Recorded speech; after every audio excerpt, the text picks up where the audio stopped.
Assalamualaikum warahmatullahi wabarakatuh. Pada kesempatan kali ini kami dari kelompok 11 akan mempresentasikan hasil kerja kelompok kami terkait dengan sengketa kewenangan lembaga negara. Sengketa kewenangan lembaga negara itu merupakan potensi yang bisa saja muncul karena adanya hubungan antar lembaga negara. Kedudukan dan karena adanya hubungan antar negara, sisi potensi sengketa kewenangan lembaga negara itu tidak terlepas dari kedudukan lembaga negara yang sederajat. Yang saat ini menurut undang-undang itu sederajat. Tidak ada lembaga tertinggi negara, tetapi semuanya adalah lembaga tertinggi negara yang kedudukannya sederajat. Dan karena diadopsinya prinsip check and balance, jadi sengketa kewenangan lembaga negara ini bisa muncul karena adanya hubungan check and balance antar lembaga negara. Tentunya, hubungan itu berkaitan dengan kewenangan masing-masing yang biasanya saling bersinambungan. Kemudian, sengketa memiliki 3 pengertian, yaitu yang pertama, sesuatu yang menyebabkan perbedaan pendapat, pertengkaran dan perbantahan. Yang kedua, pertikaian dan perselisihan. Dan yang ketiga, perkara.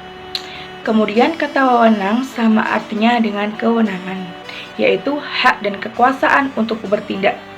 Di samping itu diartikan sebagai kekuasaan membuat keputusan, memerintah, dan melimpahkan tanggung jawab kepada orang lain.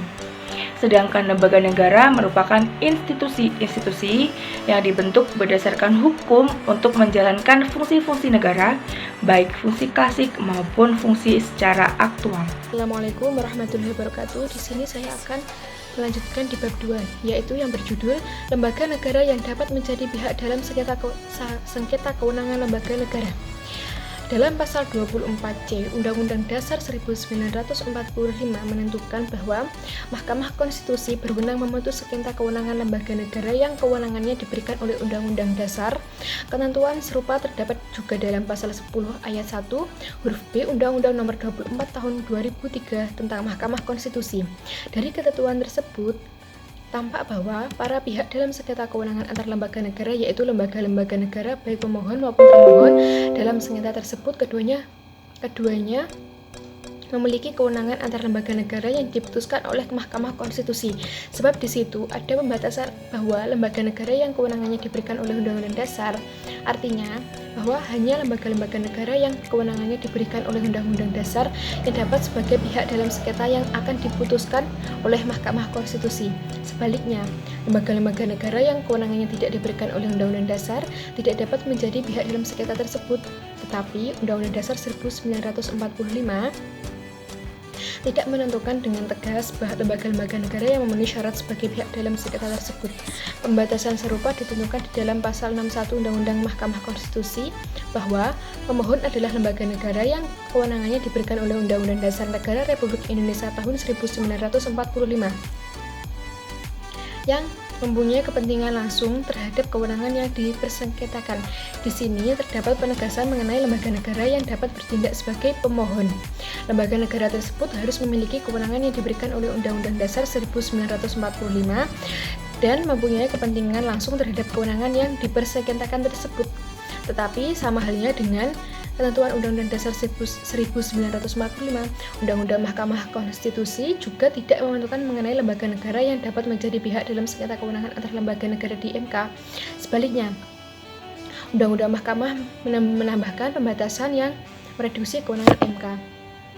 Pembatasan tersebut terdapat pada ketentuan pasal 65 Undang-Undang MK bahwa Mahkamah Agung tidak dapat menjadi pihak dalam sengketa kewenangan lembaga negara yang kewenangannya diberikan oleh Undang-Undang Dasar Negara Republik Indonesia tahun 1945 pada Mahkamah Konstitusi. Untuk topik pembahasan selanjutnya adalah bagaimana penyelesaian sengketa antara lembaga negara oleh otoritas yang berwenang. Dalam pasal 24C Undang-Undang 1945 bahwasanya Mahkamah Konstitusi berwenang memutuskan sengketa kewenangan lembaga negara yang kewenangannya diberikan oleh Undang-Undang Dasar. Jadi Mahkamah Konstitusi ini berhak melakukan peradilan kewenangan melalui peradilan tata usaha untuk lembaga-lembaga yang telah tercantum tugas dan wewenangnya dalam Undang-Undang Dasar 1945. Untuk bagaimana prosesnya, Mahkamah Konstitusi ini untuk melakukan peradilan melalui peradilan tata usaha. Untuk selengkapnya, teman-teman bisa lihat di makalah. Mungkin ada yang kemudian masih dibingungkan atau ada pertanyaan, mungkin bisa disampaikan dalam sesi tanya jawab yang akan diselenggarakan di grup WhatsApp. Mungkin itu yang dapat kami sampaikan dari kelompok 11. Kurang lebihnya kami mohon maaf. Wassalamualaikum warahmatullahi wabarakatuh.